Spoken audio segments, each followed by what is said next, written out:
여러분 반갑습니다. 김의동이라고 하고요. 저는 노원 쪽에서 주로 활동을 많이 하고 있습니다. 노원 도시농업 네트워크라고 하는 단체가 있고요. 거기에서 운영위원장을 맡고 있고, 그 다음에 노원에는 보면은 농부 장터가 있습니다. 농부 장터 마들장이라고 하는 게 있는데 그 마들장 추진단장을 하고 있습니다. 지금 환경 문제가 참 심각하죠. 지금 이 코로나 사태도 굉장히 심각한데 그것보다도 오히려 더 지금 심각한 게 환경 문제인데, 사실 어떻게 보면 지금 우리가 환경 문제를 좀 너무 등한시하고 있는 게 아닌가. 물론 말들은 많이들 해요.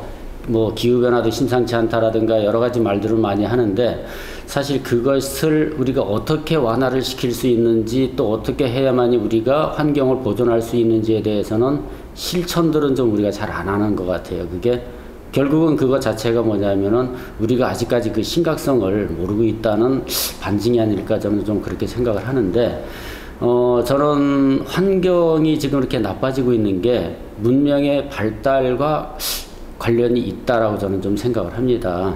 문명이 발달하는 속도와 또 자연 환경이 파괴되는 속도가 어떻게 보면은 같이 가고 있다, 이렇게 볼 수가 있을 것 같아요. 그래서 문명이 발달이 되다 보니까는 우리가 환경이 오염이 됐고, 환경이 오염이 되다 보니까는 지구온난화라고 하는 문제가 발생이 됐고, 지구온난화가 생기다 보니까는 이상기후가 발생이 됐고, 자, 그 다음에 또 우리한테 어떤 현상이 올까? 그 부분은 참 저도 궁금하고, 우리가 많이 좀 고민을 해봐야 하는 사항이 아닐까 하는 생각이 됩니다. 금년만 하더라도 태풍이라든가 이런 것들이 굉장히 우리나라에 좀 심하게 왔었죠. 그리고 이러한 기후변화에 의한 자연재해라든가 이런 것들은 전 세계적으로 다 지금 몸살을 앓고 있는 상황인데, 이것이 전문가들 말에 의하면은 점점 더 심해지면 심해지지 이거 완화될 상황은 아니라고 보고 있습니다. 그래서 지금 지구의 어떤 기후 이상이라든가 기후 변화라든가 이런 것들을 보는 거는 과학자들이 연구에 의하면은 지구 온난화 그것과 밀접한 관련이 있는데, 지구 온난화는 결국은 온실가스가 문제가 되고 있는 것이죠. 그리고 지구 온난화의 온실가스의 문제, 그 다음에 그 온실가스에서도 이산화탄소 문제가 지금 좀 심각하지 않나 하는 생각을 해요. 다른 온실가스들도 있지만은 이산화탄소 같은 경우에 그 특징이 있어서 한번 자연으로 방출이 되게 되면은 이것이 굉장히 오랫동안 남거든요. 대기 중에서 이산화탄소가 대기 중으로 방출되게 되면 한 100년, 그 다음에 길게는 200에서 300년까지도 이게 대기 중에 머물다 보니까 이 방출된 이산화탄소가 계속해서 농도가 높아지게 되겠죠. 그러다 보니까는 이것이 지구온난화를 부추기는 상황이 올 수가 있는 거고, 그래서 대기권에서 온실가스가 이렇게 층을 이루면서 햇빛이 들어와서 지구에 부딪혀서 다시 반사가 돼서 나가야 되는데, 이것이 나가지를 못하고 다시 지구로 다시 되돌아오다 보니까는 지구가 계속 점점 뜨거워지는 그런 상황이 발생이 돼서 지금 현재의 기후변화가 다 이것과 관련이 있다, 이렇게들 얘기를 많이 하고 있죠.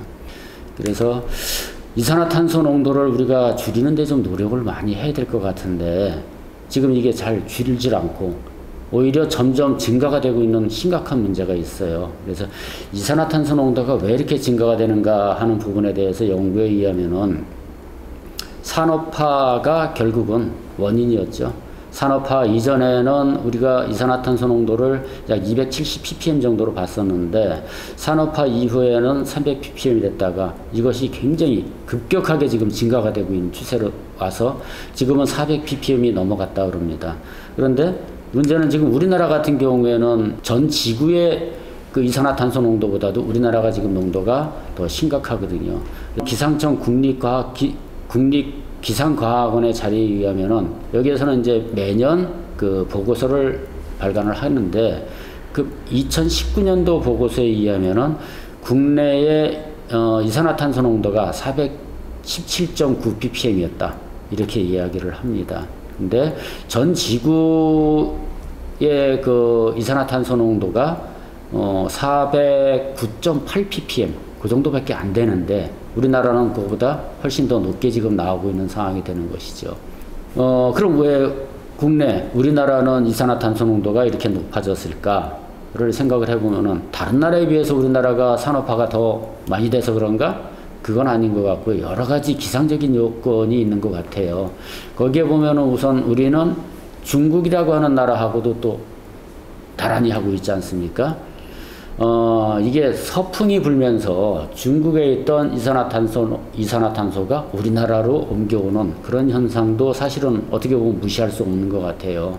미세먼지 또한 마찬가지잖아요. 미세먼지가 우리나라의 미세먼지 농도가 심각 단계로 올라갈 상황은 다 서풍이 불 때예요. 중국 쪽에서 우리나라 쪽으로 바람이 불어올 때 우리나라의 미세먼지 농도가 높아지는 상황이 오거든요.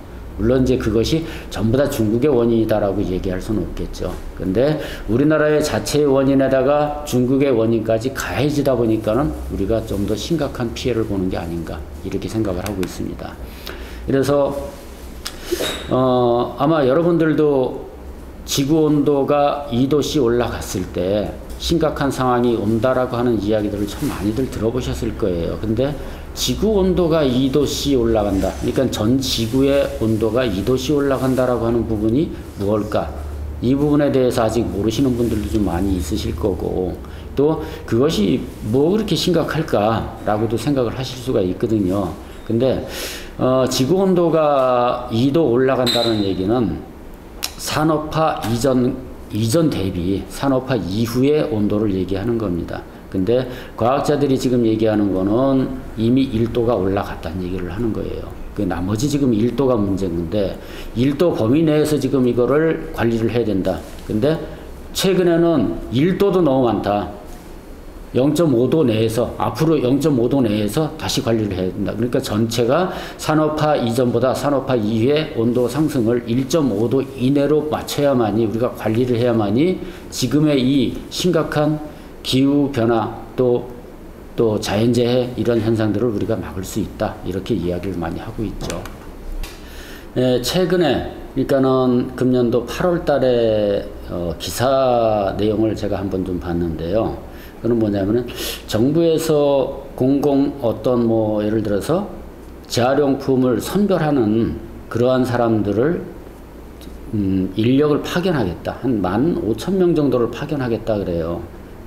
그러면은 아파트나 뭐 이런 데서 그 주민들이 그걸 해야 되는데 왜 정부에서 이거를 인력을 투입을 왜 할까라고 하는 부분들을 생각을 해봤어요. 결국은 정부에서 이렇게 인력을 투입할 수밖에 없는 이유는 우리가 분리수거를 하고 있지만은 이것이 재활용이 제대로 안 되고 있는 게 원인인 거거든요. 그래서 그 문제가 어떻게 보면은 참 심각한 부분인데 나름대로는 열심히 우리도 분리수거 하고 있잖아요. 그런데 그것이 제대로 안 되고 있는 게 이제 큰 문제가 되는 거죠. 최근에 이제 기사에 의하면은 우리나라가 일본으로부터 그 페트병을 수입을 하고 있어요. 그런데 정작 우리나라의 페트병은 쓰레기 취급을 받고 있거든요.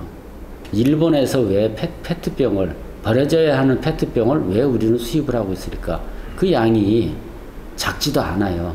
해마다 2만 톤 이상이 수입이 되고 있어요. 지금 현재는 2만 톤이 훨씬 넘어가는 양을 수입을 하고 있는데 결국은 우리나라께 고품질 원료로 이게 재생이 안 되기 때문에 그런 문제가 생겨요. 근데 결국은 일본의 페트와 우리나라의 페트가 종류가 다른 것도 아니거든요. 똑같아요. 단지 분리수거를 어떻게 했느냐 그 차이 때문에 우리 거는 쓰레기가 되고 일본 거는 고품질의 자원이 되는 것이고 이런 현상이 벌어지고 있죠. 그러다 보니까는 정부에서 인력을 별도로 투입을 해서라도 이것을 제대로 분리수거를 해야 되겠다. 이런 얘기까지 지금 하고 있는 겁니다. 우리나라의 그 재활용 역사를 보면은요, 오히려 다른 나라보다 앞섰어요. 재활용 역사가. 우리가 분리수거를 하는 비율이 OECD에서 2013년도에 조사한 자료가 있는데요. 우리나라가 독일 다음으로 2등이에요, 2등. 그렇게 분리수거를 잘하고 있는데 문제는 뭐냐면은 분리수거를 아무리 잘하면 뭐하냐 이거죠.